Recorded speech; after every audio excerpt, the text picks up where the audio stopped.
And my Radian here, it's in the middle of getting some upgrades. I'm putting better servos in, and I'm going to link them so the arms are on the short side and they're pushing directly. So those should be in tomorrow, hopefully. But big one is I got this wingnuttech.com LED controller, and it's plugged in on this end to my receiver, which happens to be the GRX6 down in there. And I just have that on channel 5 out, and then all the LED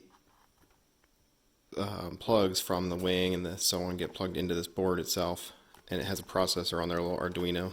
I'll flip it over so you can see. It's got a little Arduino on there for this program to control the LEDs, and then this chip is actually a baro. I also put a piece of foam in there. I don't know if you can see it or not, but just to try and keep the wind from getting that. But the baro is good for the one mode. It'll actually light up the wing in increments of so many LEDs for however high up you go, and then the tail will go white if you're level, it'll go green if you're in lift, and it'll go red if you're descending. So you could fly kind of vario without having the beeps and all that. So curious how it's going to work. And then the nice thing is it also allows you to use the radio. First, it only is using the 5 volt from the receiver to power the LEDs. So now my bay, so because of that, now my bay is much cleaner.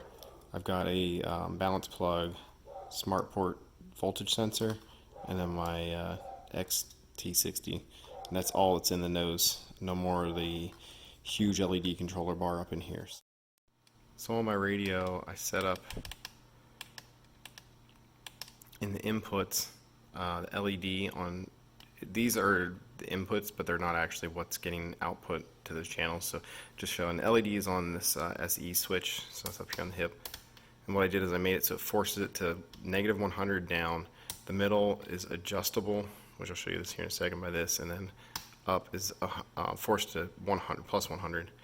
So on the mixer, what I did is I made it to add the S2. So if it's in the middle one, it will, you can see the bar there in the top right moving. So what that'll allow me to do is actually change the color patterns in flight. So we'll see how that works out. The negative 100 only does the wingtip green and red and flashing strobing, and then full 100 the vario, where the wing sections light up, and then the tail will do the ascending or descending.